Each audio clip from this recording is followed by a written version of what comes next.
আমি প্রথম কথা, আমি কোনো প্রয়োজনীয়তার নিরিখে গল্প বলাকে দেখি না। আমি মনে করি না anything is important in this world anymore. আমি খুব জটিল দর্শক নই, আমার বেশিরভাগ জিনিসই ভালো লাগে, কিন্তু আমি খুব ক্রিটিক্যালি একটা বিনোদনের জিনিস দেখি না। আমি অভিনেতা হিসেবে আমি যখন অভিনয় করি, আমি খুবই স্বাধীনতা চাই। আমি আমার অভিনেতা দিই না। এটা এতই অদ্ভুত একটা সময়ের মধ্যে এসে পড়েছি যে সিনেমাটাই থাকবে কিনা তার কোনো সত্যিই কোনো নিশ্চয়তা নেই। মানে সিনেমা কিন্তু 2 ঘন্টা 15 মিনিট 20 মিনিট 2.5 ঘন্টা লাগবে। সিনেমা কিন্তু রিলস অ্যাডাপ্ট করতে পারবে না। একটা সমাজ আমরা তৈরি করতে সফল হয়েছি যেখানে না কথাটার বা একটা অনুরোধের বা একটা ডেকোরাম বা একটা ডিসিপ্লিনের কোনো গুরুত্ব কেউ দিচ্ছে না। তার কারণ সেখানে কোনো প্রসিকিউশন নেই, ফলে তো এটা যা ইচ্ছে তাই করতে পারি গোছের একটা শিক্ষা কিন্তু সমাজের মধ্যে গেছে। আমাদের তো খুব ভক্তি এবং ভক্তের দেশ। আমরা সবসময় একটা পা বাড়িয়ে রাখি ভক্ত হওয়ার জন্য।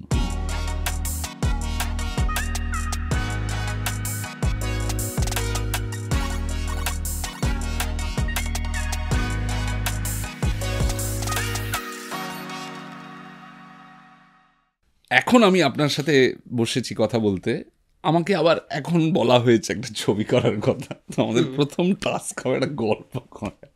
So I am not a story teller from inside. আমার কাছে কোনো গল্প নেই, গল্প বলার তাগিদও নেই। মানে এই আমাকে বলা হলো একটা ছবি করো, তো গল্প খোঁজা হলো, বাকি জিনিসটা আমি কিন্তু খুব সিরিয়াসলি করব। যখন গল্পটা খুঁজে পাবো তখন কিন্তু সেই গল্পটা তার কমপ্লিট পোটেনশিয়াল হয় না হলেও 90% পোটেনশিয়াল সেই গল্পটার সাথে একাত্ম হয়ে, সেই গল্পের চরিত্রগুলোর সাথে একাত্ম হয়ে আমি জিনিসটা করব। That is my process of doing a film. কিন্তু সেটা হয়ে গেল মানে হয়ে গেল, এরপর আমার কিন্তু কোনো গল্প বলার কোনো তাগিদ নেই। আমি প্রথম কথা, আমি কোনো প্রয়োজনীয়তার নিরিখে গল্প বলাকে দেখি না। আচ্ছা। আমি মনে করি না anything is important in this world anymore. মানে গল্প বলার ক্ষেত্রে, হ্যাঁ, বা আদৌ কোনো গল্পই বলতে হবে কি না, মানে মানে আমি বলছি যে এটা এখন সিদ্ধান্ত নয়, আমি কনফিউজড, আমি জানি না। মানে এখন যদি আপনি আমাকে প্রশ্ন করেন আর্টের পার্সপেক্টিভে যে অনির্বাণ আপনার কী প্রয়োজন, আমি কিছুই বলতে পারবো না। আমি প্রয়োজনীয়তা জিনিসটাই বুঝে উঠতে পারি না। মানে এখন আজকের দিনে দাঁড়িয়ে আমি যখন থিয়েটার করতে এসেছিলাম, আমরা যখন এসেছি তখন তো last leg of left regime আর কি, হ্যাঁ, তখনও ওইগুলো ছিল যে সোসাইটিতে যে লেফট ফিলোসফির হাত ধরে যেগুলো আসে আর কি, এটা উচিত, এটা নৈতিক, এটা অনৈতিক, এটা অনুচিত। এখন আমি কিচ্ছু বুঝতে পারি না। মানে এতগুলো মানে নৈতিক অনৈতিকতার ডামাডোল, উচিত মানে ঔচিত্য অনুচিতের ডামাডোল পেরিয়ে আমরা এখন বসে আছি। হ্যাঁ, একটা মানে এটা একটু পিকিউলিয়ার একটা পৃথিবীতে, হ্যাঁ, মানে প্রতিদিন 2,500 করে লোক মরছে গাজাতে, আমাদের দেশে এক ধরনের একটা উৎসবের পরিবেশ, হ্যাঁ, এবং মানে আমি আমি ঠিক কিছু মানে ঠিক বুঝে উঠতে পারি না আর কি। মানে হ্যাঁ, মানে সামাজিকভাবে শোক কী, সামাজিকভাবে স্মৃতি কী, হ্যাঁ, মানে অতগুলো মানুষের মৃত্যু অসুখে, ওরকম ভয়াবহ দুটো ঝড়, তার পরের বছরের দুর্গাপুজোটাই মানে একেবারে মারাত্মক বড় করে। তো সোসাইটি হিসেবে সিনেমা তো সামাজিক শিল্প, সমাজ জুড়ে থাকে সিনেমার সঙ্গে। তো আমি এই সমাজটাকেই আর বুঝে উঠতে পারি না, সেখান থেকে আমি গল্প বুঝবো কী করে। মানে আমি মনে করি না যে সিনেমা কোনো একটা মানে প্রয়োজনের কথাই বলবে বা বলবে, কিন্তু সমাজ থেকেই তো একটা গল্প উঠে আসবে সিনেমার। ভেরি একটা ব্লারি আন্ডারস্ট্যান্ডিং এর মধ্যে দিয়ে আমি যাচ্ছি সমাজ নিয়ে। মানে আমি বুঝেই উঠতে পারছি না যে এই সমাজটা কীরকম। সেই কারণেই কি বলা উচিত সেটাও বোঝা যাচ্ছে না। সেই কারণেই বোধ হয় তাগিদটা নেই, তাই তো? মানে কোনোদিনই ছিল না। কোনোদিনই ছিল না। মানে আমি কিন্তু যখন থিয়েটার করেছি তখন আমার একটা জিনিস খুব ইন্টারেস্টিং লেগেছে বলে আমি করেছি, এবং সেটা থিয়েটারের পার্সপেক্টিভ থেকে আমার ইন্টারেস্টিং লেগেছে বলে আমি করেছি। মানে আমরা একটা থিয়েটার করেছিলাম চৌমাথা বলে, তাতে 4টে গল্প ছিল। একটা গল্প আমাদের নিজেদের তৈরি করা, একটা ইম্প্রোভাইজ করে করা গল্প, শীর্ষেন্দু মুখোপাধ্যায়ের 2টো গল্প, ঋত্বিক ঘটকের একটা গল্প। আচ্ছা। এবার এই গল্পগুলো আমার বিভিন্ন সময় পড়া, কোনোটা গ্র্যাজুয়েশন করার সময় পড়া, কোনোটা মাস্টার ডিগ্রি করার সময় পড়া। ফাইনালি নাটকটা আমরা করেছি আর তারও অনেক পরে। বা আমি যখন আমরা যখন পন্তুলাহা 2.0 করলাম ব্রেক্টের হের পুন্টিলা নিয়ে, তখন আমার মনে হলো যে আরে এটা দারুণ ইন্টারেস্টিং, দারুণ মজা লাগছে আর কি। হ্যাঁ, এবার জিনিসটা পড়ার পর তার রাজনৈতিক চরিত্র, যে একটা লোক রাত্রেবেলা একটা লোক মদ খেলেই বিপ্লবী হয়ে যায় আর সকালে নেশা কাটলেই সে অত্যাচারী একজন ফ্যাসিস্ট জমিদার হয়ে যায়। তো ওইটা করতে করতে ওটার মজাটাতে ঢুকে যাওয়া এবং তারপরে সোশ্যাল পলিটিক্যাল ইনগ্রেডিয়েন্টগুলোকে তার মধ্যে ইনকর্পোরেট করা। কিন্তু কোনো একটা জিনিস করার আগে বা আমার মাথায় আছে যে বা আমার প্রতীকের এরকম কোনো আলোচনা হয়েছে যে এইটা করতেই হবে, দিস ইজ ভেরি ইম্পর্টেন্ট, মানে এই বার্তাটা সমাজের কাছে পৌঁছে দেওয়া আমাদের দায়িত্ব, এরকম কিছু ভাবনা তোমার মাথায় আছে? ইভেনচুয়ালি যখন আমরা জিনিসটা শুরু করি তখন কিন্তু এরকম চারটে জিনিস ঢুকে পড়ে যে ভাই এইটা সমাজে হচ্ছে, এটা একটু ধরিয়ে নি চল, বা এই কথাটা বলতেই হবে। হ্যাঁ, এটা ঢুকে কিন্তু পড়ে ঢুকে, কিন্তু এটা দায় নয়, এটা আসল দায় নয়, তাই তো? না, ওই জন্য মানে সত্যি আমার কোনো গল্প বলার নেই। মানে আমি যখন বলবো ভালো করে বলবো, এবং সেই গল্পটা প্রাথমিকভাবে পরিচালক হিসেবে আমাকে যেটা ভাবায় সেটা যে আমাকে এটা যথেষ্ট আনন্দ দিচ্ছে কিনা, আনন্দ দিক, বেদনা দিক, পেনিট্রেট করছে কিনা। তবেই আমাকে যদি একটা জিনিস পেনিট্রেট না করে, আমি থিয়েটার পরিচালনা করেছি আর একটি সিরিজ, একটি সিনেমা, এইটুকুই, আর থিয়েটার বোধহয় চারেক ছোট বড় মিলিয়ে। আমি খুব বেশি পরিচালনার কাজ করিনি, কিন্তু প্রত্যেকটা পরিচালনার কাজের ক্ষেত্রেই আমাকে এটা আমার বেসিক শর্ত থেকেছে যে এই জিনিসটাই পুরো স্ট্রাকচার অফ, মানে গল্প বলুন, তার আখ্যান বলুন, তার বলুন, সেটা আমাকে পেনিট্রেট করতে পেরেছে কিনা। এবং এক ধরনের একটা বিশ্বাস আমার মধ্যে কাজ করে যে আমি খুব জটিল দর্শক নই, আমি খুব সরল দর্শক, আর আমার বেশিরভাগ জিনিসই ভালো লাগে। আচ্ছা, এটা বেসিক ভালো হলেই আমার ভালো লাগে। বেশ। হ্যাঁ, আমি মানে এক অর্থে, মানে আপনি যদি আমাকে ক্রিটিক্যাল হতে বলেন, আমি ক্রিটিক্যাল হতে পারি, কিন্তু খুব ক্রিটিক্যালি একটা বিনোদনের জিনিস দেখি না। আর দ্বিতীয়ত না, আমার তো কোনো দায়ও নেই ক্রিটিক্যাল হওয়ার, মানে আমাকে তো কোথাও বলতে হবে না I am not a critic, ফলে তো আমি খুব স্বাভাবিক মনে জিনিস দেখতে পারি। এবং আমার বেশিরভাগ, মানে একটা জিনিস ভালো মানে আপনি জানবেন এটা কিছু ভালো হয়েছে, মানে এটা অনির্বাণের ভালো লাগবেই, কারণ একটু ভালো হলেই আমার খুব ভালো লাগে। হ্যাঁ, তো আমি খুব ক্রিটিক্যাল দর্শক নই, ফলে তো আমার মনে হয় যে জিনিসটা আমার ভেতরের দর্শকটাকে এক ধরনের একটা পেনিট্রেশন কমিট করতে পারছে, আমার মনে হয় একটা সংখ্যক দর্শককে সেটা করতে পারবে। এবার সেই কারণেই বল্লভপুরের রূপকথা কে চুজ করা, নাকি গল্পটা খুঁজে পাওয়ার পর তোমার মনে হয় যে এই গল্পটা বলতে পারলে মজা হবে, এটাই হয়তো? একদমই প্রাথমিক ছিল যে এইটা, মানে আমাদেরকে যখন বলা হলো যে বড় পর্দায় ছবি করতে হবে, এবারে বড় পর্দার ছবির শর্তগুলো আমার মাথার মধ্যে শুরু হলো যে বড় পর্দায় কী ছবি হয়। বড় পর্দায় বড় ছবি হয়, আমরা বড় ছবি বানাতে পারবো না, মানে আমাদের ইন্ডাস্ট্রি বড় ছবির ইন্ডাস্ট্রি নয়। ভারতবর্ষে বড় ছবি, অন্য দেশের কথা ছেড়ে দিচ্ছি, আমাদের দেশেই বড় পর্দায় যে গ্র্যান্ড স্কেলে ছবি তৈরি হয়, তাতে যে অর্থ লাগে, আমাদের ইন্ডাস্ট্রিতে কোনোদিন ওই অর্থের ছবি তৈরি হয়নি, একদম কোনোদিন হয়নি। একদম। আমরা চিরকালই একটা ছোট মাঝারি এই ধরনের, মানে আমাদের বাংলা ভাষার ছবির ইতিহাসটা তাই। হ্যাঁ, আর কিভাবে বড় পর্দার ছবি হয়, তখন আমার মনে হলো যে community watch is a important. বড় পর্দার জিনিস ওটা বড় পর্দার জিনিস, যে বড় পর্দায় যেমন বড় পর্দা থাকে, তার অপোজিটে একটা বড় অডিটোরিয়াম। কারেক্ট। এর আগের আমাদের কাজটা মন্দার, যে যার বাড়িতে বসে মোবাইল স্ক্রিনে, টিভির পর্দায়, ল্যাপটপের স্ক্রিনে দেখেছে। তাহলে কমিউনিটি ওয়াচের একটা জিনিস যদি তৈরি করা যায়, সেখান থেকে বল্লভপুরের রূপকথা ভাবা এবং মানে ওটাকে নিয়ে এগিয়ে পড়া আর কি। হ্যাঁ, যে একসাথে 100টা লোক বসে যদি দেখে, তাহলে ওই কমিউনিটি ফিলিংটা হবে কিনা, মানে হাসি কান্না এগুলোর ক্ষেত্রে আমি দেখেছি যে এটা পেনিট্রেট করে, আমি হাসলে আপনার হাসি পাবে। হ্যাঁ, কারেক্ট। ধরুন আপনি একা দেখলে একটা মুভমেন্টে আপনি হয়তো এমনি হাসতেন, যেই আপনার পাশে লোকটা ভ্যাক করে হাসলো, আপনারও হাসিটা বেরিয়ে গেল।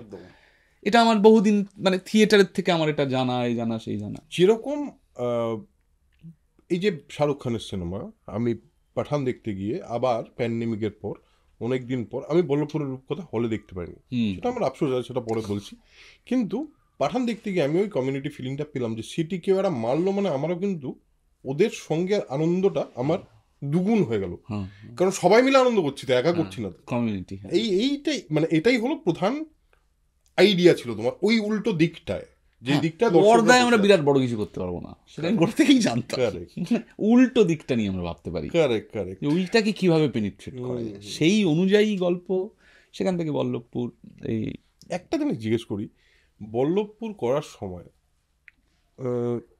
অভিনেতা চুজ করা, এইটা করতে যারা নতুন অভিনেতা, সে তুলনামূলকভাবে কম, মানে সত্যম তো সেই অর্থে মানে একেবারেই প্রায় আননোনই ছিল, কয়েকটা খুব ভালো সিগনিফিকেন্ট কাজ করা সত্ত্বেও। তো এইটা করতে কোথাও অসুবিধা হয়েছিল যে মানে টু কনভিন্স দ্য প্রডিউসার্স বা টু কনভিন্স যে আমি একে নিয়েই করতে চাই এবং দিস উইল ওয়ার্ক? হ্যাঁ, এটা তো একটা মানে এটা তো খুব সহজ একটা ব্যাপার যে সিনেমা মানে তার একটা ব্যবসায়িক যোগ আছে অবভিয়াসলি, এবং সেক্ষেত্রে আমরা নামি মুখ অনামি মুখ এটা একটা ম্যাটার করে। এবং সেখানে আমি খুবই পরিষ্কার ছিলাম যে আমি একটা তুলনামূলক অনামি মুখ বা তুলনামূলক অনেকগুলো অনামি মুখ নিয়ে একটা ছবি করতে চাইছি। এবারে প্রথম যে কথাটা আসে সেটা হচ্ছে যে কেন অনামি মুখ? ইজ ইট এ স্ট্যান্ড যে আমি অনামি মুখ নিয়ে করবো? না, আমার মনে হয়েছিল যে আমার যে পার্টিকুলার চেহারা এবং যে অভিনয় দক্ষতাটা চাই সেটা অনামি, সেগুলো এদের মধ্যে আছে, এবং মানে নামি মুখের মধ্যেও আছে দক্ষতা এবং সবই। সামহাও এই ছবিটার চেহারার সাথে সেটা যায় না, তুমি যে চরিত্রটাকে ভিজুয়ালাইজ করেছো তার সঙ্গে যায় না। এই ছবিটার সাথে যারা যায় তারা ঘটনাচক্রে অনামি। হ্যাঁ, তার জন্য আমাকে যেটা করতে হয়, মানে আমার প্রযোজকদের সঙ্গে আমি যে সিস্টেমে বা যে প্রসেসে কাজ করি, আমি কখনোই মানে কোনো মুখের কথায় কিছু বিশ্বাস করাতে চাই না যে আমি বলছি এটা ঠিক নো। আমি সবসময় যেটা করে এটা করে দেখতে চাই, যে আমি 7 জন 8 জন 9 জন নামি অনামি সব মিলিয়ে একটা অডিশন টেপ করি। এবারে অডিশন টেপ করে আমি সেটা নিজেও দেখি, এমন নয় যে শুধু প্রযোজকদের দেখানোর জন্য, কারণ প্রযোজকরা আমাকে যে সাজেশনটা দেন সেটাকেও আমি পরীক্ষা করে দেখতে চাই যে তাহলে এটা দিয়ে দেখি সত্যি আমি এটা মানে প্ল্যান বিতে যেতে পারি কিনা। তারপরে প্রযোজকদের সঙ্গে আমরা বসে সেটা দেখি, প্রযোজকের টিম থাকেন, আমরা থাকি ডিরেক্টোরিয়াল টিম, দেখি, তারপরে সম্মিলিত সিদ্ধান্ত হয় এবং সেই সিদ্ধান্তটা স্ক্রিপ্টের ফেভারে হয়, যে এই স্ক্রিপ্টের এই গল্পের এই চরিত্রটার জন্যে যেটা দরকার চোখের সামনে দেখা যাচ্ছে এ সেটা বেস্ট করছে। এইভাবেই সত্যম বল্লভপুরে ভূপতি রায় নির্বাচিত হয়। সুরঙ্গনাও এক অর্থে তাই, যদিও সুরঙ্গনাকে আমরা অনেক লেটে কাস্ট করেছি। হ্যাঁ, এটা মন্দারেরও প্রসেস। মন্দারের সমস্ত অভিনেতা অভিনেত্রীদের, লোকাদা, সুমনাদি, সকলেরই এইভাবেই নির্বাচন হয়েছে। এবং এইভাবে নির্বাচন হলে আমার নিজের একটা ব্যক্তিগত সুবিধা হয় যে আমিও একটা পরিচালক হিসেবে দেখে নিতে পারি যে কীরকম ম্যানিপুলেশন এই অ্যাক্টারের ওপর করা যাচ্ছে বা এই অ্যাক্টারের সঙ্গে আমার জেলিংটা কীরকম হবে আর কি। মানে তুমি অভিনেতা হিসেবে যখন ডিরেক্ট করতে যাচ্ছ তখন মানে অভিনেতাদের কতটা মানে তুমি তোমার অভিনেতা সত্তাটাও তো ডিরেক্টরের সত্তার সঙ্গে আছে, ওটা তো প্রধান সত্তা তোমার। এবার যারা অভিনয় করছে সেই সময় তোমার অ্যাপ্রোচটা কি ছিল, মানে how did you handle your actors? আমার ধারণা আমার সঙ্গে যারা অভিনয় করেছেন মানে আমার পরিচালনায়, তারা খুবই খুবই ব্যথা কষ্ট পেয়েছেন আর কি। মানে আমি খুবই কন্ট্রোল ফ্রিক কথাটা ঠিক নয়, আমি ঠিক অভিনেতা হিসেবে যা, আমি পরিচালক হিসেবে অভিনেতাদের সেটা অ্যালাউ করি না। আচ্ছা, এবার দেখুন আমি দুটো সবে কাজ করেছি, এখনই আমি বলে উঠতে পারবো না যে আমার মধ্যে এটা থেকে যাবে কি, আমি হয়তো এটা কাটিয়ে উঠতে পারবো। আমি অভিনেতা হিসেবে আমি যখন অভিনয় করি আমি খুবই স্বাধীনতা চাই।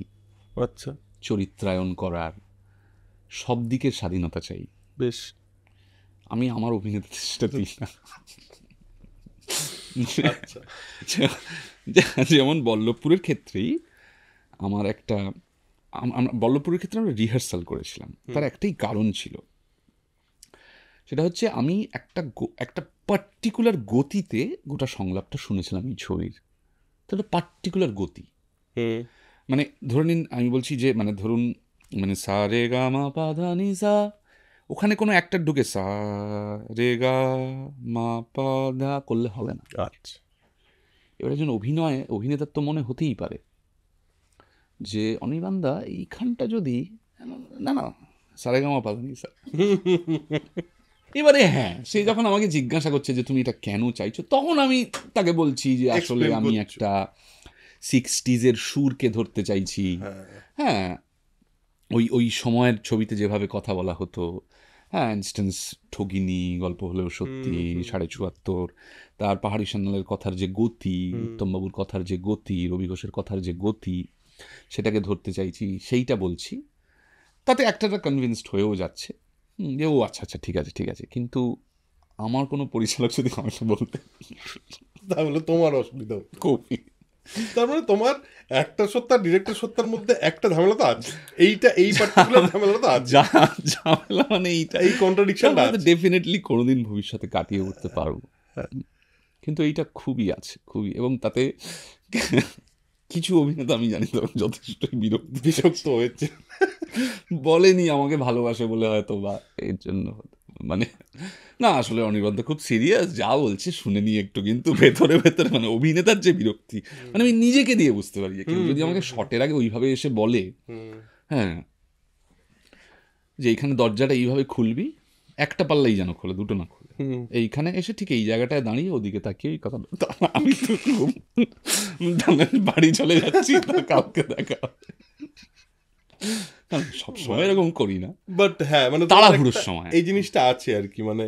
এবং আমার মনে হয় সবচেয়ে বড় ব্যাপার হলো তোমার যদি তোমার কাছে তোমার মাথায় নিশ্চয়ই বিষয়টা এতটাই পরিষ্কার থাকে যে তুমি ওইটা বলতে পারো, সেই জন্য কনভিন্সড হয়ে যায়, না হলে তো অভিনেতারাও কনভিন্সড হবে না। না, আমি আমার তরফ থেকে যেটা চেষ্টা করি, স্টিল ইটস মানে it is not a very right thing to do every time, আমি এটাকে এন্ডোর্স করছি না, কিন্তু আমি নিজের জাস্টিফিকেশনে বলতে পারি, সেটা হচ্ছে আমি যেহেতু আমি স্ক্রিপ্টটা যখন থেকে পড়ি, সেটা প্রতীক লিখলো বা আমি কিছু লিখলাম, যখন থেকে পড়ি তখন প্রতিটা চরিত্রের অভিনয় সমেত ওটা পড়ার চেষ্টা করি। কারেক্ট। হ্যাঁ, এটা আমার শেখা অপর্ণা সেনের কাছ থেকে। আমি অপর্ণা সেনের পরিচালনায় 2টো ছবি করেছি এবং খুব এক্সটেন্সিভলি ঘরে বাইরে আজের সময় খুব এক্সটেন্সিভলি আমি প্রসেসটার সঙ্গে ছিলাম, পার্টিকুলারলি অভিনয়ের প্রসেসটার সঙ্গে, যে রিনাদি আর শ্রীনগরেও ছিল, কিন্তু কিভাবে একটা চরিত্রকে উনি লেখেন, তৈরি করেন এবং অভিনেতাদেরকে করেন, এক্সপ্লেন করেন, সেটা খুব এক্সটেন্সিভলি আমার একটা শিক্ষা ঘরে বাইরে আজ। তো মোটামুটি আপনি ধরতে পারেন যে আমার অভিনেতাদের সাথে কাজ করার প্রসেসটা ওইটাই। তো আমি চেষ্টা করি, মানে আমার এখনও মনে আছে রিনাদি একজন অভিনেতাকে, মানে তার একটা অসুবিধে হচ্ছিল একটা ডেলিভারিতে, মানে একটা ডেলিভারি এবং একটা মুভমেন্টে, দাঁড়িয়ে আছে একটা কথা বলে মুভমেন্ট করবে। তো রিনাদি আইডেন্টিফাই করলো কোথায় গণ্ডগোল হচ্ছে, এসে সেই অভিনেতাকে বললেন যে ব্রিদিংয়ে গণ্ডগোল হচ্ছে, your cycle of breathing is not right. তো যখনই ওর সাইকেল অফ ব্রিদিংটা চেঞ্জ হলো, মুভমেন্টটা হয়ে গেল। সো এইটা রিনাদি তো একজন অভিনেত্রী হিসেবেই খুঁজে পেলেন যে ব্রিদিংয়ের সমস্যা হচ্ছে, একটা দৃশ্যের, একটা সিনের, একটা সংলাপের, একটা সিচুয়েশনের একটা পার্টিকুলার ব্রিদিং আছে। এটা আমরা খুব এক্সটেন্সিভলি, একজন আমেরিকান সাহেব এসেছিলেন আমাদের ইউনিভার্সিটিতে, স্টিভ গ্লোরফিন বলে, আমরা 2.5 মাস কাজ করেছিলাম তার সাথে ব্রিদিং নিয়ে। এটা আমাদের একটা মানে পাগলের মতো কাজ হয়েছিল আর কি, যে ওই ভদ্রলোক মানে যাই করতেন অন ব্রিদিং, তোমার ব্রিদ কোথায়। আর পরবর্তীকালে আমি আরেকটা ট্রেনিং সেশনে গেছিলাম, সেটাও খুব ইন্টারেস্টিং ট্রেনিং সেশন, সেটা অন্যদিন বলা যাবে। সেখানেও ব্রিদিং নিয়ে মানে খুবই একজন মানে আমাদের পরিচালক অবন্তী চক্রবর্তী এবং আমরা পেয়েছিলাম আদিলকে, আদিল হোসেন। আচ্ছা, তো আদিলের কাছে আমাদের একটা শ্বাস প্রশ্বাসের অভিনয়, শ্বাস প্রশ্বাসের একটা খুব ছোট হলেও একটা ওই ক্র্যাশ কোর্স শুটিং ট্রেনিং আছে, আর ওই আমেরিকান সাহেব। আমার অভিনেতাদেরকে বলার জন্য নয়, এটা একটা কাইন্ড অফ এক ধরনের একটা আমার নেচার এখনো পর্যন্ত, যে স্টিল আমি কিন্তু বলে রাখছি যে আই এম নট এন্ডোর্সিং ইট, মানে এটা হয়তো অনেক ক্ষেত্রেই অনুচিত। আমি হয়তো চেষ্টা করব ভবিষ্যতে, আমি যদি পরিচালনার কাজ আরও করি তাহলে অন্যভাবেও জিনিসটাকে দেখা, কিন্তু সামহাও আমি খুব স্ট্রংলি অ্যাক্টর বলে হয়তো আমার নিজের একটা জানার দরকার হয় যে এইখানে এই চরিত্রের অভিনেতা বা এই চরিত্রটা কি করবে। এটা আমি এখনো এইটা আমি এখন ছাড়তে পারি। বুঝতে পেরেছি। যেহেতু তোমার অভিনেতার সত্তাটা এত স্ট্রং, ভীষণ স্ট্রং, সেই কারণেই তুমি এটা ছাড়তে পারোনি। এবং আরেকটা যেটা বললে সেটা খুব ইম্পর্টেন্ট, যে তোমার অভিনেতা হিসেবে কনভিন্সড হতে হবে অ্যাবাউট দ্যাট পয়েন্ট, কারণ না হলে কনভিন্স করতে পারবে না। মানে দেখুন, আসলে উল্টো দিকটাই বড় সত্যি, যে it's actors job to deliver the proper. আমি তাকে স্ক্রিপ্ট দিয়েছি, সে স্ক্রিপ্ট পড়েছে। না, আমার পরিচালনার কাজে আমার অভিনেতাটা ঢুকে বসে আছে আর কি, ওটাকে একটু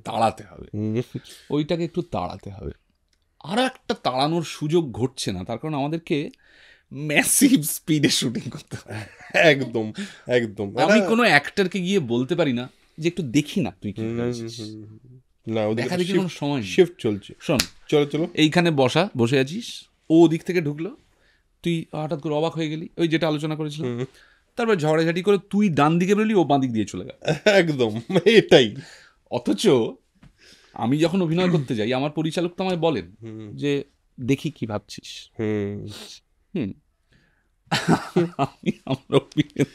সেটা বলে উঠতে পারো না, মানে ক্রাশ দেম, মানে হয়তো একটা অভিনেতা সে গ্রিন রুম থেকে হয়তো এইটুকু ভেবে এসছে যে আমি অনির্বাণদাকে বলবো যে আমি যে কোনো কথা শুনি না তা না, বুঝতে অনির্বাণদা শোনো না, আমি না ভাবছিলাম।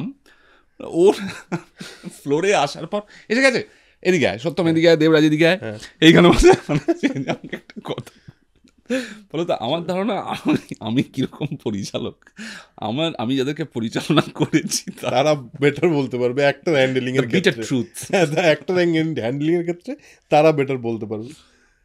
বেশ, আসলে এটাকে ওরা মেলো ডাউন করার চেষ্টা করে এই কথাটা বলে, অনির্বাণদা বা অনির্বাণ খুব ক্লিয়ার, হ্যাঁ আদতে যেটা বলতে চাইছে যে এত clear, is no space for exploration for actors. হ্যাঁ, না, এটা চেঞ্জ করতে হবে। আর দুটো কাজের মধ্যে একরকমের একটা মানে টেনশন থাকে, একটা নার্ভাসনেস থাকে। হ্যাঁ, কিন্তু এটা আমার ধারণা সময়ের সঙ্গে সঙ্গে আমার যত অভিজ্ঞতা বাড়বে, ক্রাফটার প্রতি একটু কনফিডেন্স বাড়ারও দরকার আছে।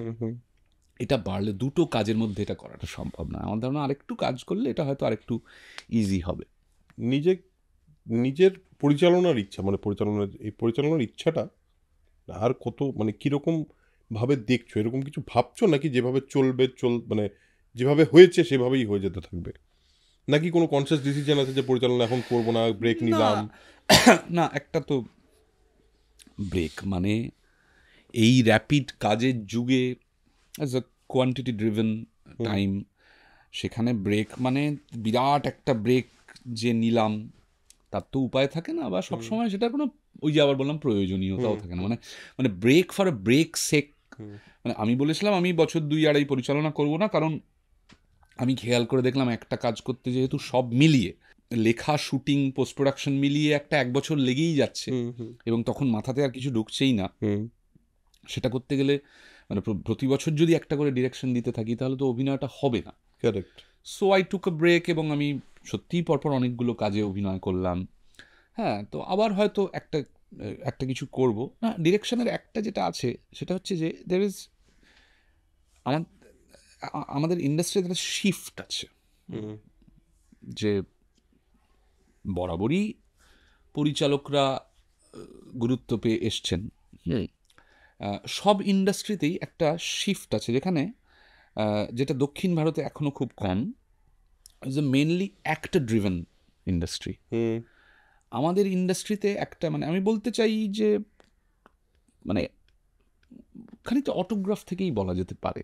মানে তার আগেও ঋতুপর্ণ ঘোষের ছবি, অপর্ণা সেনের ছবি, উৎপলেন্দু চক্রবর্তীর ছবি, গৌতম ঘোষের ছবি, মানুষের মধ্যে, শহরের মানুষ হোক মফস্বলের মানুষ হোক, যে এদেরকে একটা বিশেষ পরিচালক হিসেবে দেখার একটা অপর্ণা সেনের ছবি, ঋতুপর্ণ ঘোষের ছবি ছিল। কিন্তু আমার ধারণা সৃজিত মুখোপাধ্যায়, কৌশিক গাঙ্গুলি, এরা যেহেতু, সৃজিত দা হয়তো নন, কিন্তু কৌশিক গাঙ্গুলি, অঞ্জন দত্ত, এরা যেহেতু তারা বাংলা এবং ইটিভিতে দীর্ঘদিন ধরে মার্ভেলাস টেলিফিল্মের মাধ্যমে অলরেডি মানুষের মনে একটা জায়গা করে নিয়েছিলেন, ওরা কাজ করতে আসার পর এটা কিন্তু মানে এখন কিন্তু অনেকটাই পরিচালক ড্রিভেন বলছো।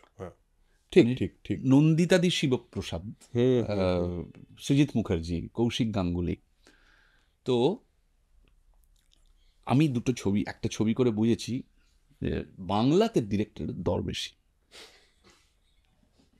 সে এই 2-3 বছরের এসে দরটা একটু বাড়িয়ে নেওয়ার জন্য দাঁড়াতেও পারি, কিন্তু আমি এতদিনে অভিনয় করে প্রচুর আদর, আহ্লাদ, আশীর্বাদ, ভালোবাসা পেয়েছি, কিন্তু একটা ছবি করে যা পেয়েছি সেটা 10টা অভিনয় করে পাওয়ার সমান।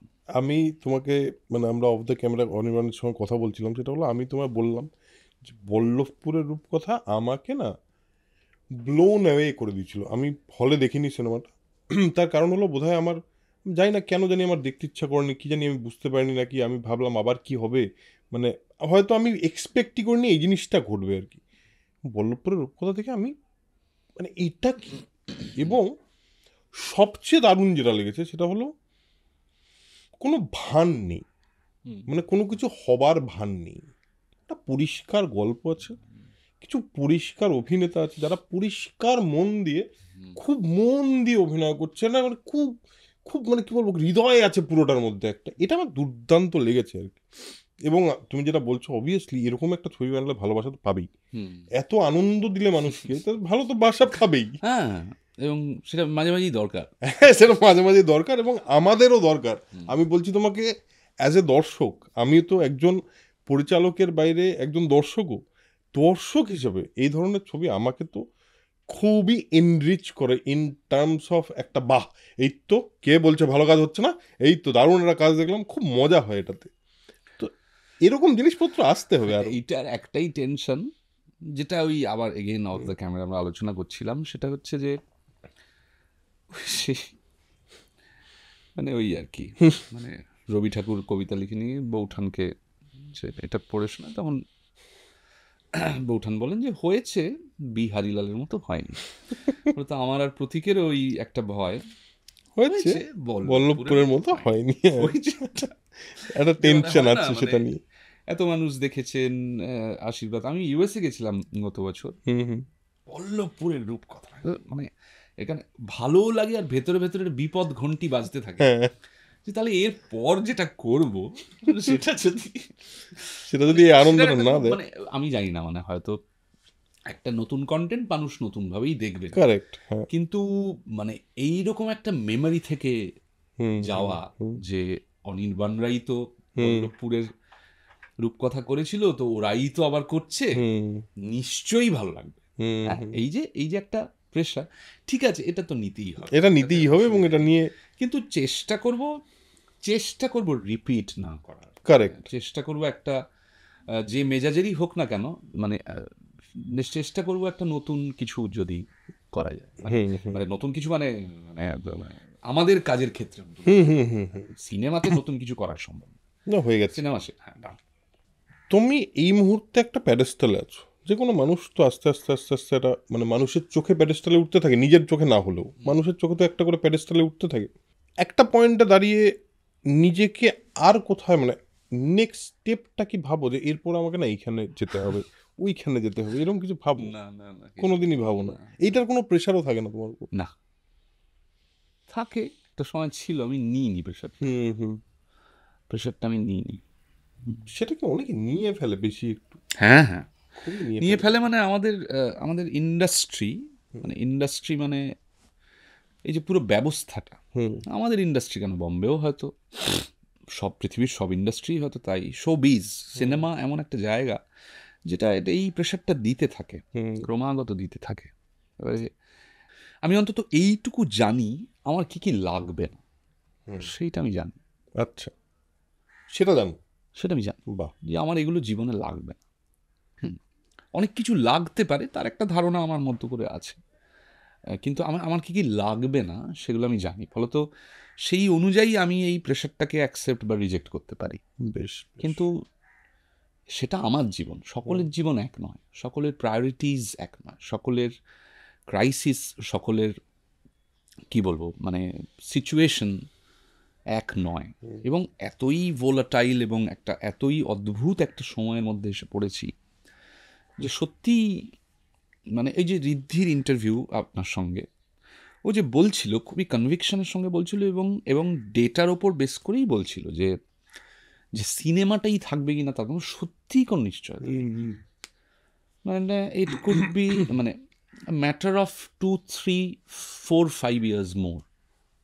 মানে এরকমও হতে পারে, আবার হলো না কিছুই, চলে গেল, মানে রাদার মানুষের বিশ্বাসটা রিস্টোর্ড হলো, 2 ফিল্মস, 2 বিগ স্ক্রিন, আবার লোকে 2.5 ঘন্টা 3 ঘন্টা ছবি দেখা এখনো দেখে। যাই হোক, কিন্তু এই আমি বলতে চাইছি একটা প্যারাডাইম শিফট হতেও পারে, সেটা সিনেমার এগেনস্টেও যেতে পারে, সেটা সিনেমার ফরেও আসতে পারে। পশ্চিমবঙ্গে যদি এখন দেখা যায় যে নাম্বার অফ সিঙ্গেল স্ক্রিনস বা মাল্টিপ্লেক্সেস হঠাৎ করে একটা হাইক হলো, তাহলে ছবিটা বদলে যেতে পারে, অনেক কিছুই হতে পারে। কিন্তু আবার এটাও হতে পারে ও যেটা বলছে সেটা যে সিনেমা বলে কিছু থাকলোই না। মানে সত্যি তো এআই এর মতো একটা জিনিস, সেটা যেটা যেটা করছে, সত্যি ও তো সিনেমার মতো একটা জিনিসকে ধুয়ে মুছে সাফ করে দিতেই পারে। এবং সেটা খুব বেশি দূরে নাও থাকতে পারে। হ্যাঁ, আর একটা জিনিস হচ্ছে যে মানুষ সমাজের মধ্যে থেকে না, ওই যে বলছি একটা যে কোন জিনিসটা রিস্টোর করা উচিত এটা নিয়ে না সমাজের মধ্যে খুব ধারণা পরিষ্কার নয়। একটা সোসাইটি হয় না ইউরোপে এই যে মানে কি বলে এই যে পুরনো কনস্ট্রাকশন, এই যে আমরা ওই ছবিটাতে খানিকটা দেখা যায়, অন্যান্য ছবিতেও আছে, সেটা হচ্ছে যে ওই রিডার বলে যে ছবিটা, যে ওদের যে সেকেন্ড ওয়ার্ল্ড ওয়ারের সময় যে ওই যে ভেঙে গেছে এই হয়েছে, তারপরে ওরা যখন ওটাকে রেনোভেট করেছে তখন এই ভেঙে যাওয়ার আগে যেরকম ছিল ওরকম করে রেনোভেট করেছে, রিস্টোর করেছে। হ্যাঁ, আমি এই ধোলাভিরাতে গেছিলাম গুজরাটে। ধোলাভিরা হচ্ছে হরপ্পান সিভিলাইজেশনের সব থেকে বড় রুইনটা ধোলাভিরাতে। মহেঞ্জোদারো পুরোটাই পাকিস্তানে, আর গুজরাটে হরপ্পার অনেকগুলো আছে, তার মধ্যে ধোলাভিরা ইজ দ্য বিগেস্ট। একটা লোক একটা বাইক নিয়ে এলো, গেটের তালাটা খুললো, ঢুকিয়ে বললো এইখানে এর করতো, মানে আই ওয়াজ স্টান্ড। ওটা কিন্তু আর্কিওলজিক্যাল সার্ভে অফ ইন্ডিয়া, কিন্তু সত্যি যেভাবে ওই জায়গাটা দেখা হচ্ছে, মানে আমি ভাবার চেষ্টা করছিলাম যে এইখানে রুবিতে একটা আপনি যদি একদম একদম ফ্রন্টাল দেখেন তাহলে দেখবেন রবীন্দ্রনাথের মূর্তি, তার পেছনেই একটা লিটেড ভিনাইল তাতে একটা সিমেন্ট, এদিকেই একটা সাদা রঙের আলো, এরকম রবীন্দ্রনাথের মাথার উপর থেকে আলোটা টপস, রবীন্দ্রনাথের চোখ টোকের নিচেগুলো মানে কাইন্ড অফ এ ভূত, রবীন্দ্রনাথের ভূত, হ্যাঁ, রুবি মোড়ের দিকে তাকিয়ে আছেন। হ্যাঁ, এই বাঁদিকেই আই লাভ শহর কলকাতা আমার, মানে বলতে চাইছি যে এই যে ভিজুয়াল কেয়স, আমরা যখনই দেশের বাইরে যাই তো ওটা না কোথাও একটা হ্যাঁ ঐতিহ্য থেকে ইতিহাস থেকে উঠে আসে। আর একটা মানে আমাদের ঐতিহ্য ইতিহাসও তো কম নয়, আমাদের দেশের, আমাদের সমাজের, আমাদের ল্যান্ডের বিউটির ঐতিহ্য তো কম নয়। তো সেটার প্রতি না আমাদের স্যার কোনো দায় নেই। কেউ প্রশ্ন করে যে না শহরটাকে এইভাবে নোংরা করে দিচ্ছ কেন, হোয়াট ইজ দিস, মানে বুঝতে পারি সবটাই বিজ্ঞাপন মানে পয়সা, ফ্লেক্স মানে পয়সা, বিনায়, কিন্তু একটা তো কোথাও মানে তার মধ্যে কোথাও একটা মানে আমি এখন তো জিনিসটা মনে হয় অবশ্য হ্যাঁ মানুষ এত পরিশ্রম করছে, যাচ্ছে তাচ্ছে সব কিছু দেখছে, বিজ্ঞাপন দেখতে দেখতে তার একটা শোয়েও যাচ্ছে, কিন্তু এরকম লোকে তো আছে যার কাছে এই ভিজুয়াল কেয়সটা, আর এগুলো না ওইভাবে বোঝা যায় না, এই ভিজুয়াল কেয়সটাও আপনার মাথার মধ্যে একটা চেপে বসে, একদম তাই, ওরে বাপরে বাপ তাকানো যাচ্ছে না একদম। হ্যাঁ, মানে এই যে একটা মানে এই অ্যাটলিস্ট একটা বিগেস্ট আইকনকেও দেখার যে একটা বেসিক রুল, যে একটা রবীন্দ্রনাথ ঠাকুর, তার ঠিক পেছনের সিমেন্ট, তার পেছনেই একটা কেক, লাল আর সবুজ আলো জ্বলছে। সবুজ, মানে আমি বলছি যে কেউ তো বলেনি রবীন্দ্রনাথ ঠাকুরের মানে মানে রুবির বোর্ডে একটা রবীন্দ্রনাথের মূর্তি নাই বা থাকলো, হ্যাঁ, কিন্তু মানে আমি বলছি যে এগুলো নিয়ে হয়তো দেখবেন আমি আপনি কথা বলছি না, অনেকেই কথা বলছেন, এখানে একটা রবি ঠাকুরের মূর্তি বসানোর কোনো দরকার আছে, কিন্তু সেটা না কখনো যে এইটা চলতে পারে নাতে পৌঁছয় না। আমাদের যে মানে আমাদের যে ভিজুয়াল বিউটি, আমাদের যে মানে একটা দারুণ কথা, আমাদের যিনি নাটকে একজন খুবই খুবই উঁচু দরের আলোকশিল্পী সুদীপ সান্যাল, তিনি বলেছিলেন দেখবে অনির্বাণ, আমরা নাইট স্কাই চলে যাচ্ছে শহর থেকে। কারণ আপনি যদি খেয়াল করেন, ধরুন এই চিংড়িঘাটাতে এই ফ্লেক্সগুলো আছে, এবার লো লাইট করা আছে, মানে নিচ থেকে হ্যালোজেনটা যাচ্ছে। এবার হ্যালোজেন মানে হচ্ছে ফ্লাড লাইট। এবার সেই আলোটা যে শুধু এই ফ্লেক্সে পড়ছে তা তো নয়, গ্লেয়ারে আরো উঁচুতে যাচ্ছে। এবার এরকম অনেক লো লাইট হয়ে হয়ে হয়ে হয়ে আপনার আকাশে অনেক দূর পর্যন্ত নাইটটা নেই, গ্লেয়ার আছে, একটা লাইটের গ্লেয়ার হয়ে আছে। So you don't get to see the night sky. তো আমি বলতে চাইছি যে অনেকগুলো প্রেশার আছে আমাদের চোখের, আমাদের মনের, আমাদের কানের, হ্যাঁ, এই যে মানে হর্ন বলি বা সিটি কেওস বলি বা এই বলি সেই বলি, যে পরিমাণ ভিজুয়াল এবং অডিও কেওসের মধ্যে দিয়ে আমাদেরকে যেতে হয়। এই আমরা যখন সাউন্ড ডিজাইন করেছি বল্লভপুরের মন্দারে, যখন আমি সবসময় বলি আমার ইঞ্জিনিয়ার মানে আমাদের ডিজাইনারকে যে বাড়িয়ে রাখো, তুলে রাখো, কারণ ওই যে শম্ভু মিত্র যে কথাটা বলছেন, যেখান থেকে আপনারা এলেন, এবার শম্ভু মিত্র যখন বলেছেন তখন সিটি কেওস যা ছিল আর এখন সিটি কেওস যেখানে এসে পৌঁছেছে, আকাশ পাতাল তফাৎ। মানে বলতে চাইছি সিনেমা কিন্তু মানে লোকে বলে না সিনেমাকে অ্যাডাপ্ট করতে হবে, সিনেমা তো একটা শিল্প মাধ্যম, আর শিল্প ছেড়ে দিচ্ছেন, সিনেমা তো একটা পার্টিকুলারলি কমিউনিকেশন মাধ্যম, তার কিন্তু অ্যাডাপ্ট করার একটা সীমা আছে। মানে সিনেমা কিন্তু 2 ঘন্টা 15 মিনিট 20 মিনিট 2.5 ঘন্টা লাগবে, সিনেমা কিন্তু রিলস অ্যাডাপ্ট করতে পারবে না। কারেক্ট। বা সিনেমা দেখতে গেলে কিন্তু একটা পার্টিকুলার পরিবেশ লাগবে, সিনেমা সব কিছু অ্যাডাপ্ট করতে পারবে না। তো আমি বলতে চাইছি যে শিল্প মাধ্যমগুলোর ওপরে অত্যধিক প্রেশার পড়ে যাচ্ছে, কারণ বাইরেটা ক্রমাগত পাল্টে যাচ্ছে, কেওটিক, মানে আর এখন তো বাইরেগুলো আমাদের পকেটেই আছে, এটাও তো এভার চেঞ্জ হতে হতে হতে হতে থাকছে। ফলে তো আমার মনে হচ্ছে যে সব শিল্প মাধ্যমই এক্সেসিভ প্রেশারের মধ্যে আছে। আমরা থিয়েটার অনেক একটা সময় বলা শুরু করেছিলাম যে আমরা থিয়েটার করলে এখন দেখা যাচ্ছে যে ভিডিও রেকর্ডিং হচ্ছে, ফোনে ছবি তোলা হচ্ছে, এবারে বারণ করা হচ্ছে। এবার ধরুন আমি বলছি এটা 3-4 বছর আগে থেকে শুরু হয়েছে বারণ করাটা, 3-4 বছর ধরে ওটা কোথাও কমেনি, বেড়ে যাচ্ছে। তার মানে কি কোনো একটি মেয়ে বা একটি ছেলে বা 10 জন তারা ওই বারণটা শুনছে না, বরঞ্চ বারণটা করছে বলে আরো বেশি করছে কিনা কে জানে। তার মানে একটা সমাজ আমরা তৈরি করতে সফল হয়েছি যেখানে না কথাটার বা একটা অনুরোধের বা একটা ডেকোরাম বা একটা ডিসিপ্লিনের কোনো গুরুত্ব কেউ দিচ্ছে না। তার কারণ সেখানে কোনো প্রসিকিউশন নেই, বা সেখানে কোনো অপমানের ভয় নেই, বা সেখানে কোনো নেই। ফলে তো এটা যা ইচ্ছে তাই করতে পারি গোছের একটা শিক্ষা কিন্তু সমাজের মধ্যে গেছে। এবং আমি থিয়েটার দেখতে গিয়ে কতদিন ধরে বলা হচ্ছে যে যবে থেকে মোবাইল এসছে ততদিন ধরে বলা হচ্ছে মোবাইলটা সাইলেন্ট কিংবা ফ্লাইট মোডে করে ঢুকবেন। আজ অব্দি আমার মানে দেখা বোধ হয় 80% থিয়েটার শোতে ফোন বেজেছে। কি করে সম্ভব এটা? এখন আমাদের যারা থিয়েটার যারা করেন তাদের ওই বলাটা একটু লঘু হয়ে গেছে, মানে একটু ফোনটা নিষ্ক্রিয় করে রাখবেন, হয় না, একটা নিয়ম করে আমরা বলি না সেরকম, মানে খুব হতাশ সকালেও গুড মর্নিং বলি না, এরকম ধরনের আগে জানি কেউ বন্ধ করবে না, কিন্তু ওই আর কি মানে বলি যদি বন্ধ করে, হ্যাঁ, তো কোথাও একটা মান এটা তো একটু হবেই, একটা কথা আছে না, আজকালকার দিনে একটু তো মোবাইল বাজবেই, হ্যাঁ, মানে একটু তো দাদা এটা তো করতেই হবে, আরে দাদা অত করছেন কেন? তারপরে বলছে সিনেমা ভালো লাগছে না, থিয়েটার ভালো লাগছে।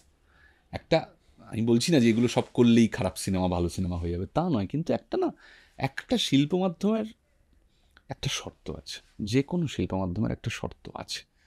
একটা ডোভারলেনে একটা শরৎদের এর যেমন শর্ত, ওইটা যেমন হতে পারে না, মানে একটা দাদা একটা 2 মিনিটের ইমন কল্যাণ ছাড়ুন তো, ওরকম তো হতে পারে না, মানে একটা রাগ তো, সত্যি হ্যাঁ তো একটা কি করে হবে? হ্যাঁ একটা রাগ তো তার একটা প্রকৃতির আবর্ততেই একটা তো, হ্যাঁ। সময়ের ধরে তৈরি হয়, তার একটা বিস্তার হবে, তার একটা ঝালা, এই সেইটা শেষ। মানে আমি বলতে চাইছি যে ওই শিল্পের শর্তে শিল্পকে দেখতে হবে। শিল্প কিন্তু ইনস্টাগ্রাম ফেসবুকের শর্তে হবে না, হতে পারে না, মানে হলে সেটা শিল্প আর থাকবে না। তাতে যদি শিল্প উঠে যায় উঠে যাবে, কিন্তু শিল্প ওখানে গিয়ে ঢুকতে পারবে না। কিন্তু শিল্পকে শিল্পের শর্তে দেখতে হবে যদি দেখতে হয়। একটা জিনিস আমার জানতে, মানে খুব ইম্পর্টেন্ট কোয়েশ্চেন ওই জন্য তোমায় জিজ্ঞেস করতেই হবে, সেটা হলো মিউজিকের ইম্পর্টেন্স তোমার জীবনে। তোমার গান গাওয়া আছে, তুমি গান গায়ক হিসেবে গান গেয়েছো, তুমি লিরিসিস্ট হিসেবে লিরিক লিখেছো, মিউজিকটা কতটা ইম্পর্টেন্ট তোমার জন্য personally? Virat important. I can not survive without music. আচ্ছা। বিরাট ইম্পর্ট্যান্ট। এবং এখানে আমার গান গাওয়াটা মানে টাইনিয়েস্ট নয়, মানে খুব একটা ইম্পর্ট্যান্ট পার্ট নয়। মূলত হচ্ছে আমার শোনা, এবং আমি সব ধরনেরই শুনি। আমি খুব ইংরেজি গান শুনিনি ছোটোবেলা থেকে, খুব একটা শুনিনি। কিন্তু ইউটিউব চলে আসার পর, মানে তাছাড়া আমি ইউটিউব আসার আগেও মিনার্ভা রেপার্টরিতে যখন মানে ওই মাইনে পাই আর কি, তখন থেকেই আমি western classical, Indian classical, Tollygunge metro স্টেশনের কাছে ডিভিডি পাওয়া যেত, সেগুলো কিনে কিনে শুনতাম। ওই আমাকে বলা হয়েছিল যে তোমাকে এগুলো শুনতে হবে, আমাকে বলা হয়েছিল যে তোমাকে পৃথিবীর যারা বড় বড় পরিচালক সেই ছবি দেখতে হবে। এবারে আমি সেটা মেনেছি। আমি সেটা আমার আমার কেমন লাগছে, এটা আমাকে কমপ্লিটলি এই মুহূর্তে স্যাটিসফাই করতে পারছে কিনা এই শর্তে দেখিনি। আচ্ছা। আমাকে বলা হয়েছে এটা এটা এটা একটা মহান শিল্পকীর্তি, তুমি এটা দেখো। ইট ইজ নট ইম্পর্ট্যান্ট যে তোমাকে বুঝতে হবে বা এটা তোমাকে এন্টারটেইন করতে হবে। সো আমার এখনো মনে আছে যে আমি তারকভস্কির স্টকার 3বার দেখেছি। প্রথমবার দেখা শুরু করেছি, ঘুমিয়ে পড়েছি, আবার দেখা শুরু করেছি, ঘুমিয়ে পড়েছি, 3rd বার আবার প্রথম থেকে চালিয়ে গোটাটা দেখেছি। কারণ কোথাও আমার মনে হয়েছিল যে আমাকে দেখতে হবে, কারণ ইট ইজ নট ইম্পর্টেন্ট যে এটা আমাকে কতটা এন্টারটেন করতে পারছে। বা আমরা থিমাতে, রাসবিহারীতে শেকভের একটা নাটক করব, 3 সিস্টার্স। তার আগে পরিচালক ঠিক করেছেন যে আমরা তারকভস্কির মিরর দেখব, এবং তারপরে শ্রমিক বন্দ্যোপাধ্যায় আমাদেরকে মিরর এক্সপ্লেন করবেন, এবং শেকভের সাথে এই ছবিটার মেজাজের কি মিল সেটা ফলত পিঠ সোজা করে, মানে সত্যি মানে মানে চোখ বুঝে আসছে, কিন্তু ঘুমানো চলবে না, because it is my it is my duty as an art practitioner যে এটা ডাজন্ট ম্যাটার আমার এটা কী লাগছে, এটাকে পৃথিবীর আর্টিস্ট কমিউনিটি বলেছে this is a big art, ফলত আমি সেটার কাছে তুচ্ছ।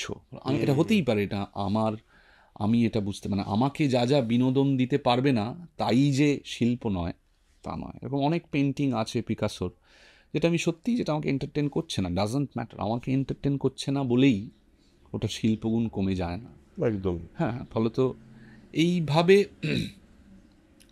কোথাও মিউজিক আমি সব শুনেছি, এবং আমি চেষ্টা করেছি যে গোটাটা শোনার। মানে ওয়েস্টার্ন ক্লাসিক্যাল একটা ধরে নিলাম যে 5th সিম্ফনি, যেখান থেকে শুরু হচ্ছে পুরোটা। কিছু কিছু সিম্ফনি হয়তো 1 ঘন্টা 20 মিনিটের, 1 ঘন্টা 20 মিনিট সময় নিয়েই শুনেছি। বা কিছু কিছু রাগ হয়তো 1.5 ঘন্টার বা 54 মিনিটের, তো গোটাটা শুনেছি। তো এরকম সময় শুনেছি, মানে চালিয়ে শুয়ে পড়লাম, যখন ঘুম পাবে না, ঘুম থেকে উঠে শুনেছি, যাতে ঘুম না পায়, যাতে গোটাটাই শুনতে পারি, যে কোথায় বিস্তারটা, কোথায় চলনটা হচ্ছে, যে একটা জিনিসের প্রথম থেকে শেষ পর্যন্ত দেখা। হ্যাঁ, তারপরে যখন একটু অর্থ হয়েছে, সিনেমা করে চেষ্টা করেছি টপ নচ সাউন্ড ইকুইপমেন্ট, মানে অডিও ইকুইপমেন্ট কেনার, যতটা ডিটেল থার্ড লেয়ারে যে গিটারটা বাজছে বা যেটা, সেটাও যাতে শুনতে পাই। কারেক্ট। আর একটা অনেকগুলো আমরা সব নানান রকমের এক্সারসাইজ করতাম, সেখান থেকেও মিউজিক একটা ঢুকে গেছে অভিনয়, যে ওই মিউজিকের বিটের সাথে body movement by movement. Again ওই আমেরিকান সাহেব একটা অদ্ভুত জিনিস করেছিলেন। হ্যাঁ, মিউজিক আমি বলবো যে মোস্ট ডিভাইন রিফ্রেশিং, মানে মিউজিক হচ্ছে এমন বন্ধু যে কোনো দিন ছেড়ে যাবে না। মিউজিক আমার একটা এমন বন্ধু। আর আমি সব শুনি, মানে আর বাংলা গান, হিন্দি গান, এই গান, ইদানিং হিন্দি গান শুনতে ভালো লাগে না। একসময় আমি প্রচুর হিন্দি গান শুনেছি। বাড়িতে যখন থাকতাম তখন কি একটা চ্যানেল ছিল, এমটিভি না না এমটিভি নয়, হিন্দি গান হতো। এমটিভিতে তো নানান রকম কিছু হতো, এমটিভিও শুনতাম। হ্যাঁ, কি ভুলে যাচ্ছি, মানে ওই যেরকম জুম টিভি আছে না, ওরকম তখন কি একটা ছিল, দিয়ে ইটিসি মিউজিক, ইটিসি মিউজিক, একদম একদম, ইটিসি মিউজিকে সারাদিন বম্বে হিন্দি ছবির গান হতো, মুখস্থ ছিল আমার। হ্যাঁ, আর তারপরে ওই ওই ওই মিনারভাতে চাকরি পাওয়ার পর সব কিনেছি। মানে আমার ব্যক্তিগতভাবে রামকুমার চট্টোপাধ্যায়, দাদা ঠাকুরের গান, হ্যাঁ, নিধুবাবুর টপ্পা ভীষণ পছন্দের, তখন সব শুনেছি। দ্বিজেন্দ্রলাল রায়ের গান, রবীন্দ্রনাথের গান তো শুনেইছি, সলিল চৌধুরী, মানে সব, মানে যা যা পেয়েছি বিয়ে বাড়িয়ে সবই শুনেছি। আমার এক বন্ধু তথাগত, ও খুব লোকগানের মানে ভক্ত আর কি, খুবই লোকগান শুনতে ভালোবাসে, লালনের গান, বাবা পাগলার গান। তো যখন যা শুনিয়েছে, ও গজল শুনতেও খুব ভালোবাসে, তো ওর থেকে একটা লোকগান আর গজল, ওর থেকে একটা মানে ওর পাল্লায় পড়ে শোনা শুনে এখন নিজের মতো করে গজল শুনতে থাকি বা শুনতে থাকি। হ্যাঁ, এবং আমার খুব একটা সিনেমার ওএসটি শোনার একটা নেশা আছে। আচ্ছা। মানে আমার যখন কোনো সিনেমা ভালো লাগে, যেমন আমার এখনও মনে আছে বহুদিন আগে আমি একটা, আসলে দেখা তারও আগে একটা ছবি, টিয়ার্স অফ সান বলে একটা খুবই বিখ্যাত ছবি আছে। আমাদের ওই ওই ভদ্রলোক আছেন, ব্রুস উইলিস, আর আমাদের এই আছেন মনিকা বেলুচি, একটা আফ্রিকান কন্টিনেন্টের একটা সার্ভাইভাল ড্রামা, ইউএসএ। তো যাই হোক, ওই টিয়ার্স অফ সান শুনে দেখে এবার টিয়ার্স অফ সানের ওএসটি শুনে যাচ্ছি। হ্যাঁ, বা ডিউনের ওএসটি শুনে যাচ্ছি, বা এই অ্যানজিমারের বা অন্যান্য, এই আমি যে ওপেনহাইমার দেখার পর কতদিন টানা ওএসটি শুনে গেছি আমি বলতে পারবো না, টানা শুনে যাচ্ছি। আর আমাকে এক একটা মিউজিক মাঝে মাঝে পায়, মানে ওইটাই আমি শুনতে থাকি প্রায় 25-30 দিন, প্রায় মুখস্থ যখন হয়ে যায় তখন মনে হয় যে okay I can shift to another, মানে আমি তাহলে এবার নতুন কিছু শুনি, এবার নতুন কিছু সেট করে হয়তো চলে আসে। আমি এক জিনিস বহুদিন শুনতে পারি, মানে ওটা আমাকে একটা পার্টিকুলার অনুরণন দেয়। হ্যাঁ, মানে আমাকে একটা পার্টিকুলার একটা মোমেন্ট দেয়। আর আমার মধ্যে একটা আছে, আমি এক খাবার দীর্ঘদিন খেতে পারি। আচ্ছা, মানে দীর্ঘদিন খেতে পারি, মাসের পর মাস, বছরের পর বছর। আমি আমার জীবনে 1.5 বছর টানা তড়কা রুটি খেয়েছি রাতে, প্রতিদিন, ইচ ডে, মানে no variation at all, nothing. এই রে, তার জন্য এখন আমাকে অনেকগুলো ওষুধ খেতে হয়, কিন্তু টানা ওটা খেয়েছি। মানে আমার মানে বিরাট বৈচিত্র্যের দরকার, কিছু না, পড়ে না, ফুডি নই, নই, ফলে তো যাই হোক, খাবার কথা না। কিন্তু ওই মিউজিকের ক্ষেত্রে ওই যে আমি বারবার আমার একটা ফিরে যাওয়ার ব্যাপার আছে, আমি একটা জায়গায় ফিরে যাই। এখন কি শুনছো? এখন আমি শুনছি মূলত কিছু ওয়েস্টার্ন ক্লাসিক্যাল, সেটা একটা পার্টিকুলার রিজনে শুনছি, বেশ, মূলত ওয়েস্টার্ন ক্লাসিক, মূলত ওয়েস্টার্ন। আর আমার একটা লিস্ট করা থাকে বাংলা ছবির গানের। আচ্ছা, আমি প্লেলিস্ট মতন করে থাকি, ওটা হয়ে যায় ইউটিউব। হ্যাঁ, ঠিক। রিসেন্টলি রণজয়ের একটা গান, বিজয়ার পরে, যত্নে রাখা বলি, ফ্যান্টাস্টিক, রণজয় এবং লগ্নজিতার গাওয়া। হ্যাঁ, এরকম কিছু কিছু গান খুব শুনছিলাম একদিন, সেটা নিজেরই লেখা, কিন্তু অরিজিৎ এত ভালো গেয়েছে, ইন্দ্রদার সুর, ভাবো যদি ফিরে যাওয়া যায়, একটা গান, সেটা বেশ শুনছিলাম। হ্যাঁ, একটা বাংলা গান আমার রেডি থাকে সবসময়, ওটা চালিয়ে কি শুনবো করে বাংলা গান চালিয়ে দিই। আবার অনেক সময় কাজ রিলেটেড, যেমন ওয়েস্টার্ন ক্লাসিক্যালটা একটু কাজ রিলেটেড, ওই জন্যই শুনছি। প্রচুর অ্যাসপায়ারিং অ্যাক্টার্স আমাদের এই অনুষ্ঠানটা দেখে, আচ্ছা, এবং প্রচুর অ্যাসপায়ারিং অ্যাক্টার্স তাদের বিভিন্ন রকম কোয়ারিজ আমাকে, মানে কমেন্টে হোক, মেসেজে হোক, পাঠায়। তার মধ্যে একটা খুব ইম্পর্টেন্ট কথা একজন লিখেছে, আমার মনে হলো আমি এই শো থেকে সেটা ইনকর্পোরেট করব। সেটা হলো বইয়ের রেকমেন্ডেশন। মানে তোমার কাছ থেকে জানতে চাইবো যে যারা আমাদের অ্যাসপায়ারিং অ্যাক্টার্স দেখছে, তাদের জন্য, তাদের ক্রাফটকে ইমপ্রুভ করার জন্য কোনো বই তুমি যদি সাজেস্ট করতে পারো। বই মানে ক্রাফটের বই পড়ে বিরাট যে কিছু আমার হয়েছে তা না। ক্রাফটের বই নাও হতে পারে, যে কোনো একটা বই খুব হতে পারে। সহজ বই আছে স্তানিস্লাভস্কির অভিনেতার প্রস্তুতি বলে। এটা আমি মনে করি যে ওটা খুব সহজ একটা বই। এবং আরেকটা বই পাওয়া যায়, সেটা খুব সহজ পাঠ্য একটা বই, অশোক মুখোপাধ্যায়ের লেখা একটা বই, প্রসঙ্গ অভিনয় বলে। আমার ধারণা যে এই দুটো বই যদি কেউ ক্রাফট রিলেটেড কিছু জানতে চায়, তাহলে স্তানিস্লাভস্কির অভিনেতার প্রস্তুতি, অ্যান অ্যাক্টার্স প্রিপেয়ার্স, এবং বাংলা সহজ ভাষায়, আমি যেহেতু খুব ইংরেজিতে দড়ো ছিলাম না, এখনও নই, আমি সবসময়ই বাংলা বই খুঁজে বেড়াতাম।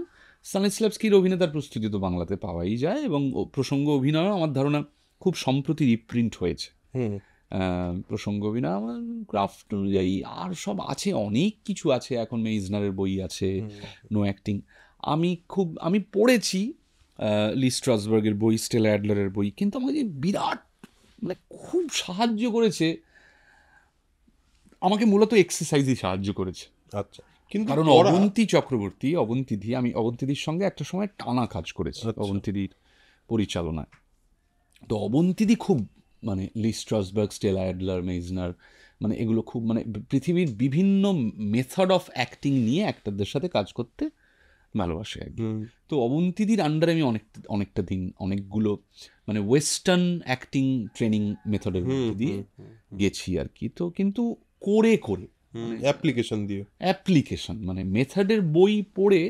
কিন্তু আরেকটা জিনিস আমাকে বলো, পড়া তো ওভারঅল কমে গেছে এখন। এই যে আমার পডকাস্ট লোকজন শোনে, সেটাও বোধহয় পড়ার রিপ্লেসমেন্ট হিসেবেই শোনে। এবার হ্যাঁ, মানে তোমার কি মনে হয় যে পড়ার রিপ্লেসমেন্টটা ইজ রাইট, বা পড়ার কি বিকল্প হয়, নাকি পড়াটা এখনো যারা অ্যাসপায়ারিং অভিনেতা তাদের জন্য কন্টিনিউয়াসলি পড়ে যাওয়াটা উচিত? What do you think? না, এখন কথা হচ্ছে যে পডকাস্ট নানা ধরনের হয়। এখন আমি বলতে চাইছি যে the information and the knowledge আমার ভেতরে এলেই হলো। আমি ফর্ম নিয়ে মানে আমি বলছি, যদি দুটো পডকাস্ট আমার বইকে রিপ্লেস করে দিতে পারে, তাহলে আমার কোনো অসুবিধে নেই। আচ্ছা, মানে আমি যেরকম ধ্রুব রাঠির যে চ্যানেল, ইউটিউব চ্যানেল, আমার একদিন আমি প্রায় সবই শোনার চেষ্টা করি। আমার একদিন ওর পুরো ভিডিও লিস্টটা দেখে মনে হলো যে প্রায় একটা অল্টারনেটিভ মানে স্কুল সিলেবাসের মতো, মানে সত্যি যদি ওর কয়েকটা ভিডিও তুলে, যেগুলো পলিটিক্যাল ভিডিও নয়, কিন্তু যেগুলো হচ্ছে হিস্টোরিক্যাল ভিডিও, যে এই দেশে এইটা, চেরনোবিলের এই ইতিহাস, ওই ইতিহাস, যদি সত্যি একজনকে রেকমেন্ড করা হয় যে তুমি ধ্রুব রাঠির 5টা শোনো, পলিটিক্যাল যেগুলো রাজনৈতিক নয়, তাহলে রীতিমতো সেগুলো থেকে মানে পুরো হিস্টোরিক্যাল বোধটা সেখান থেকে পাওয়া যাবে। এবং এখন নানান রকমের অডিও বুক পাওয়া যায়, মানে বই পড়তে হবে তার কোনো মানে নেই, তুমি শুনলেই হলো। এই যে এত গল্প পড়া হয়, বা এই যে সানডে সাসপেন্সের যে রিভলিউশনারি কাজ, হ্যাঁ, মানে অডিও স্টোরিতে বৈপ্লবিক কাজ, এবং তারপরে এখন মির্দা নিজের মতো করে, বা অন্যান্য শায়ক আমার বিভিন্ন রকম করে করছে, এগুলো তো আমি মনে করি এগুলো দারুণ হয়েছে।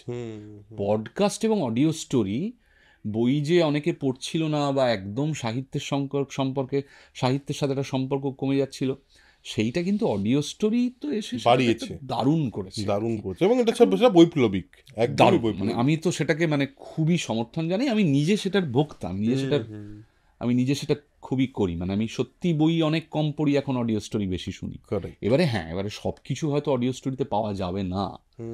আজকে যদি ভোলগা থেকে গঙ্গা না থাকে অডিও স্টোরি, তাহলে ভোলগা থেকে গঙ্গা পড়ে নেওয়াই মঙ্গলের কাজ, বই পড়ে নেওয়াই মঙ্গলের কাজ। বা এখন যদি মানে পুতুল নাচের ইতিকথা না থাকে, বা এখন যদি মানে সত্যি একটা কি বলবো, মানে প্রথম আলো ধরো একটা মানে কেউ একটা প্রথম আলো তো মানে হ্যাঁ। ইয়েতে সম্ভব না, অডিও স্টোরিতে করা সম্ভব না, বা করলেও প্রচুর পার্টে করতে হবে। হ্যাঁ, বড় মানে আমি বলতে চাই নীলকণ্ঠ পাখির খোঁজে বা মানব জমিন, হ্যাঁ, বা সত্যি যদি ঘুণ পোকা না থাকে, হ্যাঁ, হ্যাঁ, যেগুলো শুরুর দিকে পড়লে যেগুলো খুব মানে আমি কেন এই উপন্যাসগুলোর কথা বলছি, যে পুতুল নাচের ইতিকথা, ঘুণ পোকা, গোড়ার দিকে পড়ার ফলে আমার মধ্যে একটা অদ্ভুত একটা হয়েছিল আর কি।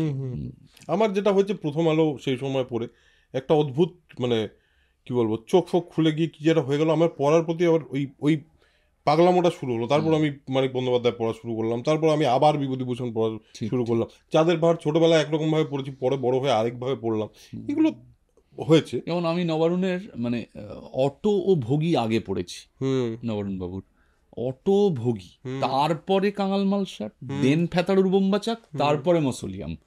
হয়তো কোনটা আগে আসছে হাতে এটা খুব ইম্পর্টেন্ট। আমার হাতে খুব মানে হঠাৎ হঠাৎ করে জিনিস এসছে আর কি। মানে জীবনানন্দের মানে কবিতা পড়তে পড়তে মানে উপন্যাস সমগ্রটা এসে নিরুপম যাত্রা কারুবাসনা মানে খুবই অদ্ভুতভাবে।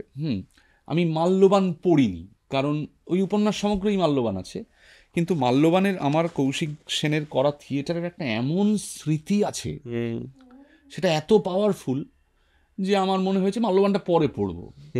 হ্যাঁ, কিন্তু নিরুপম যাত্রা কারুবাসনাটা পড়া হয়ে গেছে, বা জীবনানন্দ দাশের ছোট গল্প, বা অদ্ভুত সময় ঋত্বিক ঘটকের একটা ছোট গল্প আমার হাতে এসছে।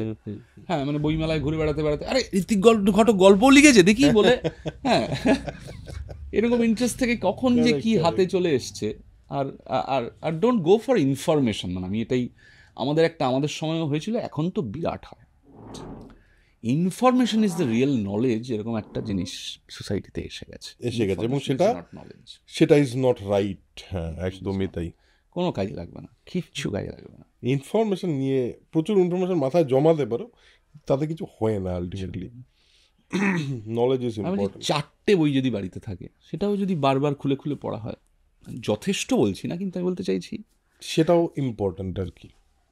60টা বই পড়ার থেকে, হ্যাঁ, কেউ কেউ হয় রিডার, হয় না, obsessive reader, that is fine. যদি কারো মনে হয় যে না বই পড়া হচ্ছে না, কিন্তু দাদারা বলেছে বই না পড়লে কিচ্ছু হবে না, মানে আমি বলছি বইয়ের সঙ্গে একটা মিউজিকের সঙ্গে, বইয়ের সঙ্গে, সিনেমার সঙ্গে, থিয়েটার, একটা নিজস্ব সম্পর্ক, কোনো সম্পর্ক ভাড়া করলে হবে না। জ্ঞান দিতে চাই না, কিন্তু আমাকে পডকাস্টে প্রশ্ন এসেছে বলে নয়, আমাকে এরকম অনেকে প্রশ্ন করছে যে যে হয় না যে অনির্বাণদা কী করে করবো, আমি জানি না কী করে করবে, বা কী ব্যাপার কী বলে। আমি বলছি যে একটা নিজস্ব সম্পর্ক হতে হবে তোমার সঙ্গে, তোমার শিল্প মাধ্যমে, সেটা তুমি আর কোথাও থেকে হায়ার করতে পারবে না, এবং সেইটা খুবই ডিরেক্ট হতে হবে আর কি। কোনো আমরা যখন বড় হচ্ছি, তখন দেবশঙ্কর হালদার, গৌতম হালদার, দ্বিজেন বন্দ্যোপাধ্যায়, দেবেশ রায় চৌধুরী, এদেরকে যখন থিয়েটারের স্টেজে দেখছি এবং বিমোহিত হয়ে যাচ্ছি, তখন ইউজুয়ালি না আমরা যারা আসি মফস্বল থেকে, একটা ওয়ার্শিপ থেকে একটা মানে আমাদের তো খুব ভক্তি এবং ভক্তের দেশ, আমরা সবসময় একটা পা বাড়িয়ে রাখি ভক্ত হওয়ার জন্য। এখন তো সেটা খুব ভালোভাবেই বোঝা যাচ্ছে যে জীবনের একটাই উদ্দেশ্য, ভক্ত হয়ে। একদম একদম। তো সেটা তো আমাদের কোথাও ভেতরে, তখন আমার জীবনে খুব প্রপার কিছু মানুষজন ছিল, যেটা মানে আমরা কিন্তু ওইটার দিকেই ঢলে পড়তাম যে এইটা এরকম হবে, এইরকম হবো। তখন আমাদের জীবনে কিছু মানুষ ছিল বলেছিল তোমার এই মুগ্ধতা নিয়ে কোনো অসুবিধা নেই, কিন্তু তুমি নিজের ভেতরে এই শিল্প মাধ্যমটাকে খুঁজে পাবার চেষ্টা করো, ওর সঙ্গে তুমি যাকে দেখে মুগ্ধ হয়ে যাচ্ছ, তার সঙ্গে তার শিল্প মাধ্যমের যে সম্পর্ক, সেটা তোমাকে সাহায্য করবে। বলতো আমার জীবন কি, আমি কিভাবে থিয়েটারে এসছি, আমি কিভাবে সিনেমাতে এসছি, আমি কিভাবে সকালে উঠে অভিনয় নিয়ে ভাবি, এটা তোমাকে হেল্প করবে না। কারেক্ট। তোমার পার্সোনাল সম্পর্ক দরকার, যেটা তোমার পার্সোনাল সম্পর্ক তোমার আর্টের সঙ্গে, সেরকমই একটা ডিরেক্ট সম্পর্ক দরকার। That's a very important point. একদম পার্সোনাল। তোমার আর্টের সাথে যদি তোমার পার্সোনাল সম্পর্ক তৈরি না হয়, দুটো সম্পর্ক হয়, একটা হচ্ছে যে আমি ভাই পয়সা পাই বলে করি, এটা আমাদের কোনো পার্সোনাল সম্পর্কের দরকারই নেই। একদম। আর একটা হচ্ছে পার্সোনাল সম্পর্ক, যে এইটা মানে এই আমার ওই যে বলছিলাম যে ইনস্ট্রুমেন্ট এবং তুমি লেগে আছে গায়ে, কারোরটা ভাড়া নিয়ে চলবে না। সে তোমাকে ইন্সপায়ার করতে পারে। আমরা যখন গতকালই আমি একটা নাসিরুদ্দিন শাহের ইন্টারভিউ শুনছিলাম, বা এই যে এত অ্যাক্টারদের, সেখান থেকে কি আমাদের পাওয়ার নেই? অবশ্যই পাওয়ার আছে, কিন্তু মানে টু দ্য ভেরি কোর ওটা আমারই একটা জিনিস, ওটা আমার মায়ের মতো, আমার মানে আমার বাবার মতো, আমার ঠাকুমা দিদিমার মতো একটা জিনিস হতে হবে, যেটার সাথে এটা আমার।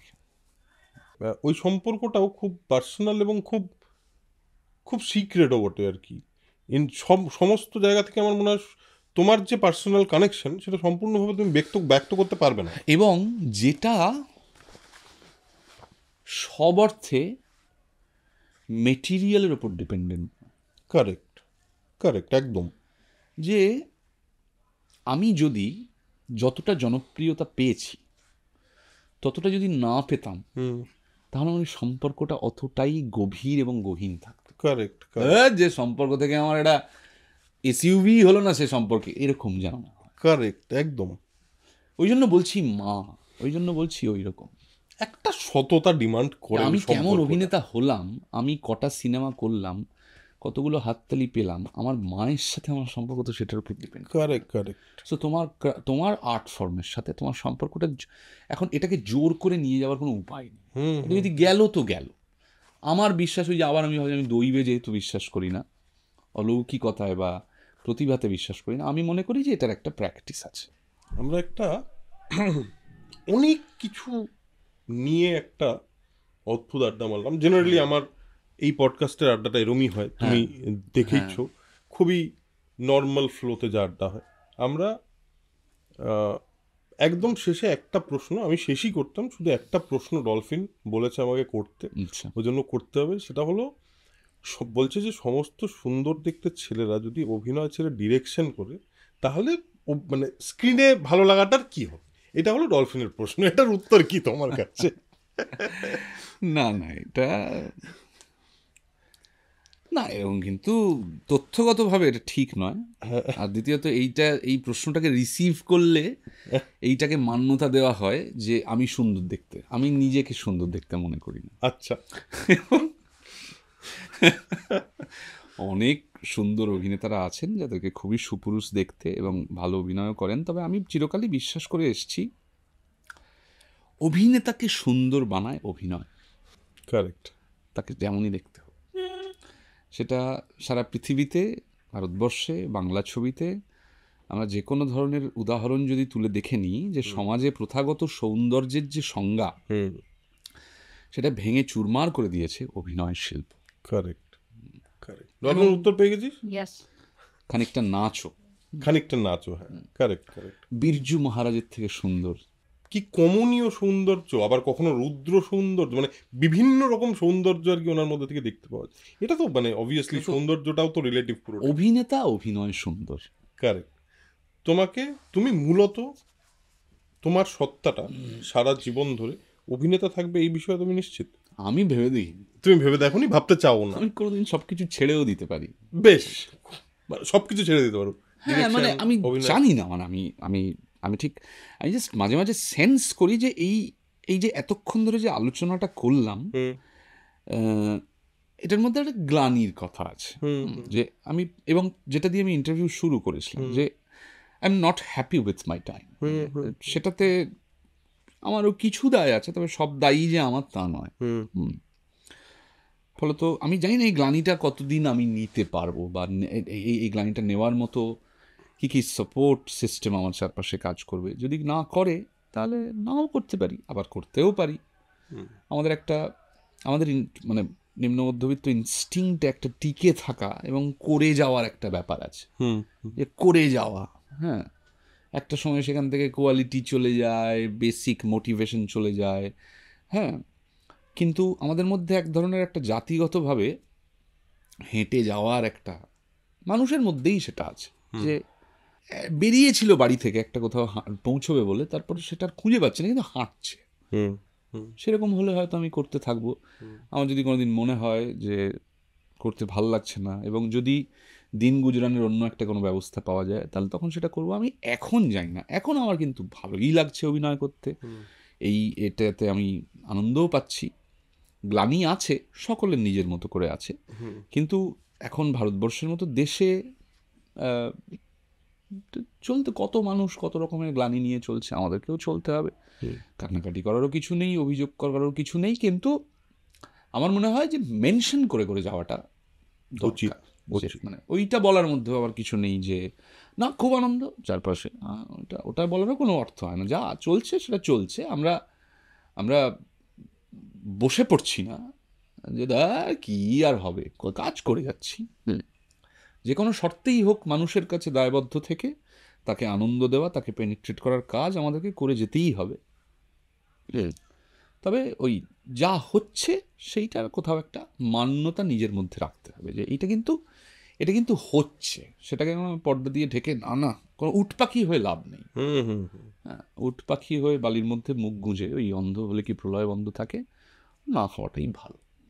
বেশ, মানে সময়ের দুটো দিক, দুটো প্যারালাল জায়গা, যেখানে অনির্বাণের ভেতরের জার্নি, অনির্বাণের এক্সটার্নাল জার্নি। এই মুহূর্তে সময়ের যা অবস্থা, এই সমস্ত নিয়ে একটা খুবই অদ্ভুত একটা আড্ডা মারলাম। আমার মনে হয় আমার প্রত্যেকটা পডকাস্ট এপিসোডই খুব ডিফারেন্ট হয়, কারণ মানুষটা ডিফারেন্ট হয়, অবভিয়াসলি তার ভাবনাটা আলাদা হয়।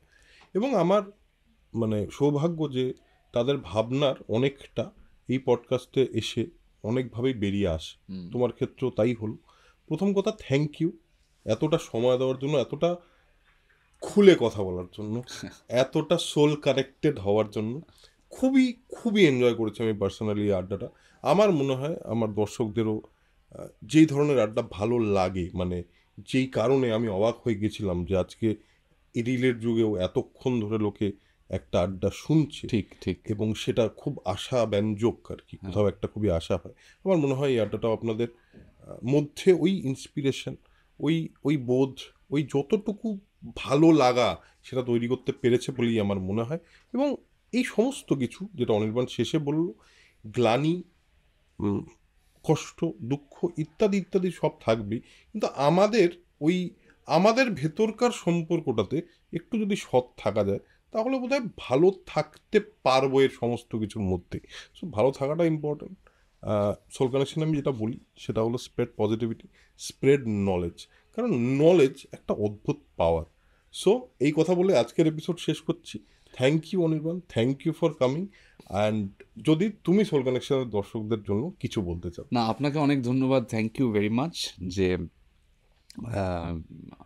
আমারও খুব ভালো লাগলো এতক্ষণ কথা বলতে পেরে। কথা বলতে আমি এত কথা বলি, তখন কথা বলতে ভালোই লাগে, আড্ডা মারতে খুবই ভালো লাগে। আর আমি দেখেছি যে আমি তো কিছু প্রস্তুত করে আসি না, কারেক্ট, আমি তো প্রশ্নগুলোও জানি না, কথা বলতে বলতে নিজেই বুঝতে পারি যে অনেকগুলো জিনিস ভেতরে ছিল।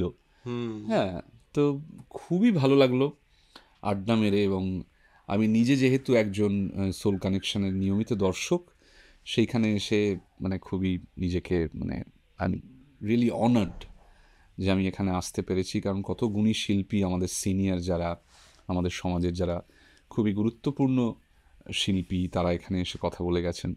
সেখানে যে আমিও কথা বলতে পারলাম আপনার সঙ্গে সেটা, এবং ওই পজিটিভিটির জায়গা থেকে সত্যিই আমি ভাবছিলাম যে রবীন্দ্রনাথের তবু আনন্দ জাগে, সবই আছে গ্লানি টানি, কিন্তু ফাইনালি কাজ যখন করে আনন্দ হচ্ছে, সেখানে সব ম্লান হয়ে যায়। একদম তাই। তো আমার মনে হয় এখানেই শেষ করি।